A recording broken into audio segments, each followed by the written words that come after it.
Shalom saudara-saudaraku, selamat hari Minggu Trinitatis. Satu hari Minggu di mana kita mengenal Tuhan yang kita sembah sebagai Allah Tritunggal. Karena itu ayat pembimbing kita pada hari ini yang membuka ibadah kita berbunyi, kasih karunia Tuhan Yesus Kristus dan kasih Allah dan persekutuan Roh Kudus menyertai kamu sekalian. Dari 2 Korintus 13 ayat 13. Sedangkan perenungan kita hari ini diambil dari kitab Bilangan pasal 6 ayat 22 sampai 27. Saya bacakan demikian.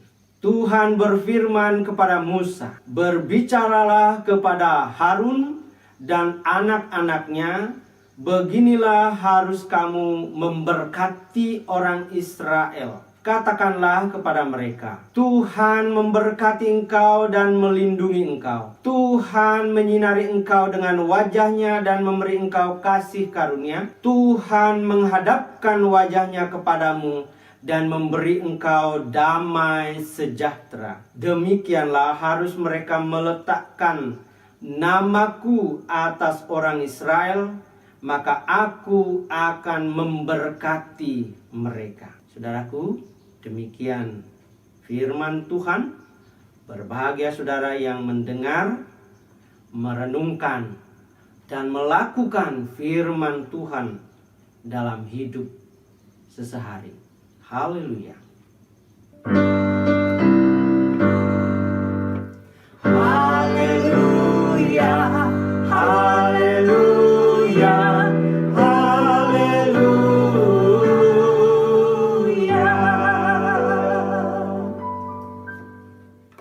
Saudaraku, berdasarkan introitus dan pembacaan Alkitab hari ini, saya beri judul perenungan kita, Berkat 3 in 1. Saya ulangi, Berkat 3 in 1. Saudara-saudara, kalau saudara punya uang di dompet pas-pasan, bahkan mungkin saudara merasa kurang, saya kira saudara akan suka dengan promosi barang yang ditulis di toko, dipajang, ada tulisannya 2 in 1. Apalagi kalau 3 in 1. Ada perasaan beruntung ketika persediaan uang kita terbatas, tetapi dibuka peluang bagi kita untuk memperoleh barang lebih dari satu atau bahkan 3 sekaligus dengan satu bayaran atau satu harga. Si pembeli bergumam dalam hatinya, wah, ini kesempatan. Pemilik toko sedang bermurah hati. Tentu tanggapan atas 3 in 1 tidak sama dengan yang mereka memiliki uang lebih. Bisa jadi malah mereka menghindari barang yang demikian sebab ia mencurigai jangan-jangan barang itu barang murahan atau barang yang kedaluarsa. Jadi sangat tergantung dari latar belakang pemikiran si pelanggan atau si pembeli. Saudaraku, hal serupa walau tidak persis sama terjadi dengan berkat pernyataan Allah Tritunggal. Bagi mereka yang berangkat dari pandangan iman bahwa Allah sungguh murah hati sampai-sampai ia harus menempuh 3 cara kehadiran untuk mengasihi umat ciptaannya, akan sangat bersyukur kepada Allah yang rela berbuat lebih bagi manusia. Tetapi bagi manusia yang bertolak dari rasa curiga, jangan-jangan Allah yang bertiga ini bukan lagi Allah. Kalau ia menyekutukan diri dengan pribadi lainnya, maka orang itu akan menolak belas kasih Allah yang diatasnamakan Tritunggal. Sementara itu saudara, kalau kita membaca Alkitab secara jeli dari kitab Kejadian sampai akhirnya nanti Wahyu, kita akan melihat betapa konsisten atau ajegnya pemahaman Allah Tritunggal. Dalam Kejadian 1 ayat 2b, dikatakan bahwa Roh Allah melayang-layang di atas air itu pada waktu penciptaan. Dengan kata lain, di situ bukan Allah yang terlihat melayang-layang, bukan Allah yang maha besar itu yang terbang kian kemari, tetapi Roh Allah, Rohnya. Dengan kata lain, di sini kita sudah mempunyai pemahaman ada Allah Bapa yang selalu misteri bagi kita, tetapi kemudian terbayang ada Roh Allah yang melayang-layang. Lalu di ayat 3 ia berfirman, jadilah terang. Di sini dikatakan Allah dengan firman. Firman-Nya lah yang menjadikan, memerintahkan adanya terang. Allah tidak membuat terang itu dengan tangannya, dengan segumpalan benda-benda penerang, melainkan Allah memerintahkan agar terang terjadi dan terjadilah terang. Jadi sejak awal kita diajak menerima kehadiran Allah sebagai pribadi yang maha besar, yang tak tergambarkan, kemudian memiliki atau ada roh yang bisa kita bayangkan, lalu ada firman yang semakin terbayang bagi kita sebagai satu kata-kata yang keluar dari bibir Allah untuk mencipta. Itulah Tritunggal dalam Kejadian. Allah yang Tritunggal itu kemudian kembali di Perjanjian Baru diperjelas keberadaannya ketika Injil Yohanes menyaksikan bahwa firman itu telah menjadi manusia dan diam di antara kita. Firman Allah yang dulu menciptakan dunia ini, kemudian kini mewujud di dalam diri seorang bernama Yesus Kristus. Ketika Yesus Kristus kembali kepada Bapa, maka ia mengutus Roh Kudus. Roh Kudus Sang Bapa sendiri untuk tinggal di dalam diri kita, tinggal dalam hidup setiap orang yang percaya. Saudara, bukankah dengan demikian semakin diperjelas tentang Tritunggal yang hari ini atau dalam hari Minggu ini kita peringati sebagai hari Minggu Trinitas. Saudaraku, dalam pembacaan Alkitab hari ini, Sang Tritunggal itu memberi formula berkat kepada Musa yang harus disampaikan kepada Harun, dan Harun harus menyampaikan kepada bangsa Israel sebagai satu formula berkat yang saya sebut berkat 3-in-1. Saudaraku, bunyinya begini. Yang pertama, di ayat 24, Tuhan memberkati engkau dan melindungi engkau. Saya ulangi, Tuhan memberkati engkau dan melindungi engkau. Memberkati dalam bahasa Ibrani itu barak, mungkin seasal kata dengan barokah, berkah. Mengandung ide bahwa kehadiran, tindakan dan kasih Allah memasuki kehidupan atau lingkungan seseorang, melingkupi seseorang. Bila Tuhan memberkati saudara, itu artinya Tuhan intervensi di dalam hidup saudara. Saudaraku, berkat terbesar dalam sejarah umat manusia adalah bahwa Allah melalui Tuhan Yesus Kristus intervensi, memasuki, melingkungi, hadir di tengah-tengah kehidupan manusia di dunia ini. Yang kedua, saudaraku, Tuhan menyinari engkau dengan wajah-Nya dan memberi engkau kasih karunia. Saudaraku, coba amati tumbuh-tumbuhan. Kalau saudara pernah menabur benih, saya suka berkebun, saya suka menabur benih. Kalau benih itu ditabur di tanah, di dalam loyang atau piring atau waskom atau apalah, ketika dia ditabur, kemudian ditempatkan di tempat yang ada shade, ada teduh, terhalang matahari, mula-mula dia akan tumbuh. Pada waktu dia harus tumbuh, dia tumbuh. Tetapi kalau itu dibiarkan di bawah teduh dan tidak terkena sinar matahari, maka tumbuhnya akan menjadi kutilang. Tahu kutilang? Kurus, tinggi, langsing. Dan akhirnya itu akan mati. Tidak akan bertahan. Tetapi sebaliknya ketika saudara menaruhnya di bawah sinar matahari yang cukup, maka bibit itu akan tumbuh normal dan akhirnya dia akan makin besar, dewasa, dan menghasilkan seperti yang kita harapkan. Saudaraku, hidup di bawah naungan kegelapan atau kungkungan kegelapan adalah hidup yang kutilang tadi. Kurus, tinggi, dan jelangkung, menakutkan. Dan akhirnya akan mati. Karena hidup yang dikungkung kegelapan itu diselimuti oleh dosa-dosa dan kesalahan-kesalahan. Tetapi hidup di bawah sinar wajah Tuhan adalah hidup yang diterangi oleh firman Tuhan. Hidup yang jujur, hidup yang benar, hidup yang apa adanya di hadapan Tuhan dan sesama. Dan kehadiran Kristus di dunia ini sungguh memperhadapkan wajah Bapa itu kepada setiap orang yang percaya. Hidup bersama dengan Kristus memperhadapkan terang wajah Bapa kepada setiap orang yang memandang kepada wajah Kristus. Yang ketiga, saudaraku, di ayat 26 dikatakan, Tuhan menghadapkan wajahnya kepadamu dan memberi engkau damai sejahtera.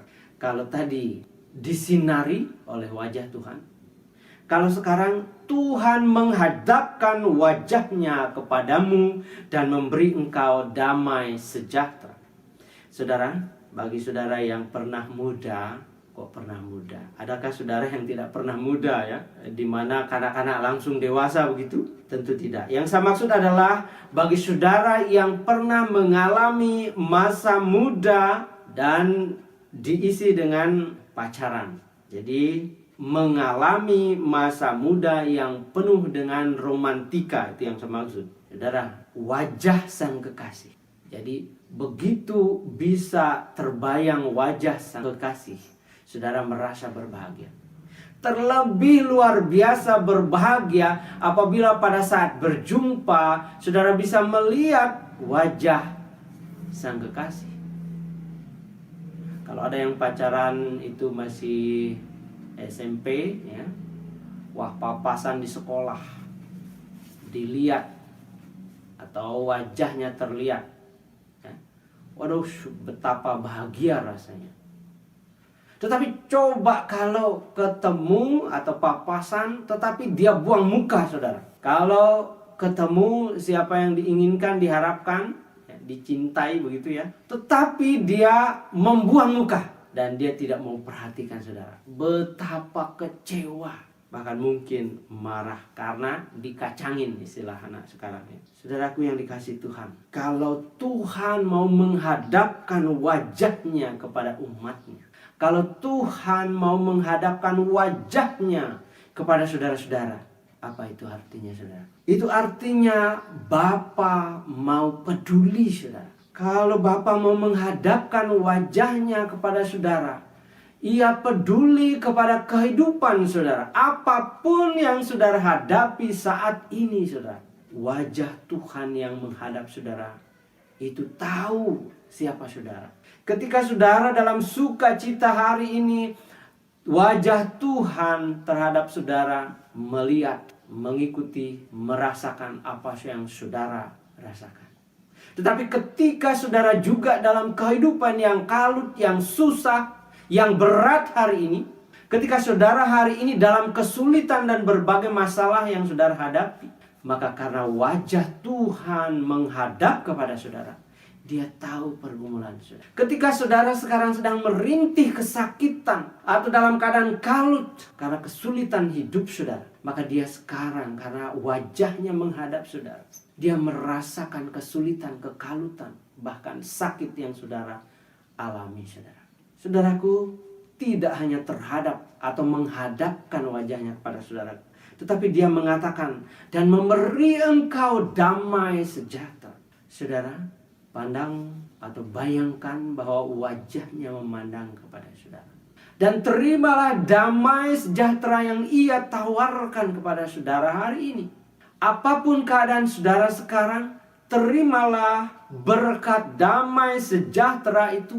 Dan pilihlah itu. Dan jangan memilih rasa sakit, rasa kalut, duka yang menyelimuti hidup saudara. Sebab ini hanyalah pilihan saudara. Saudara bisa berbahagia, berdamai di tengah-tengah kehidupan yang kacau balau, kalau saudara memilih damai sejahtera yang Tuhan tawarkan. Saudara boleh memilih antara memandang wajah-wajah yang kalut, wajah-wajah yang kusut, wajah-wajah yang seram yang mendatangi saudara, sehingga saudara hidup dalam ketidaktentraman. Tetapi sebaliknya saudara boleh membayangkan dan memilih wajah damai sejahtera yang Allah pancarkan kepada saudara.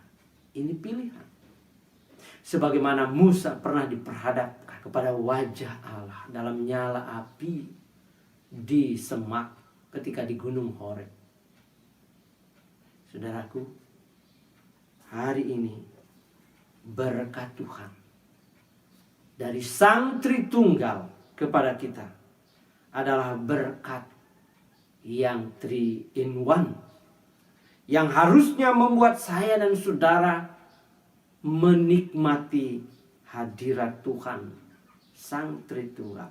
Saudaraku yang dikasihi Tuhan, kalau wajah Allah berpaling dari umatnya, bukankah itu berarti Tuhan cuek kepada kita? Bukankah itu berarti Tuhan murka kepada kita? Dan betapa tidak sukanya kita atau mengerikannya kehidupan kita apabila kita dicuekin oleh Allah Tuhan kita. Tetapi ketika hari ini dikatakan bahwa Allah menghadapkan wajahnya, berarti kita dipedulikan oleh Tuhan.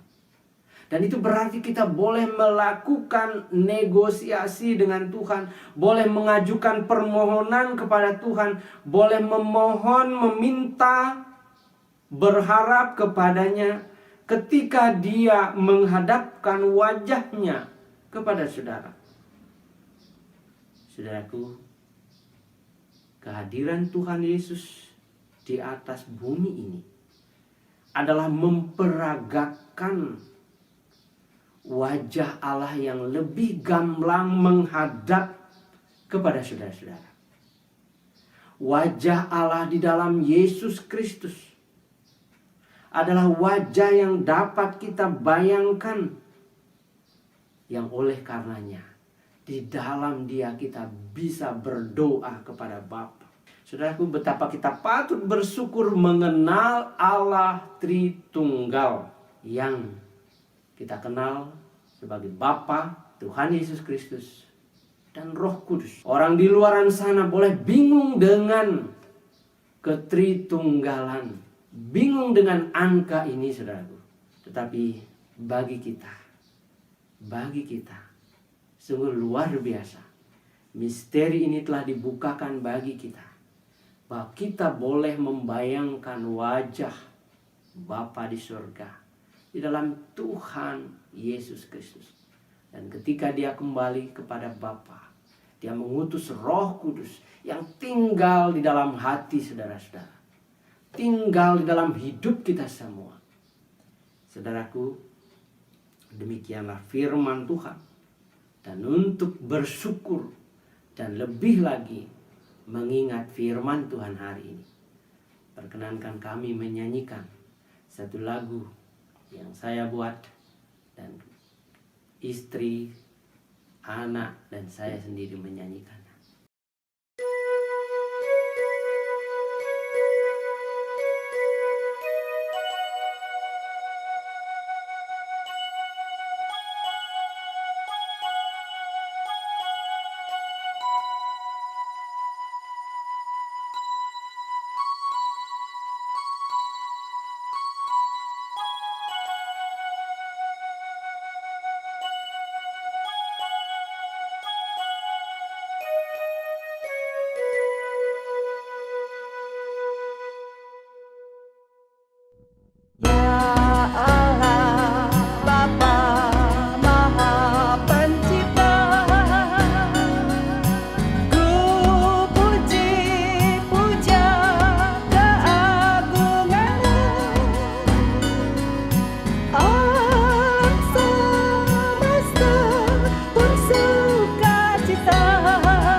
Saudaraku, demikian firman Tuhan. Kiranya Tuhan memberkati saudara dan selamat hari Minggu.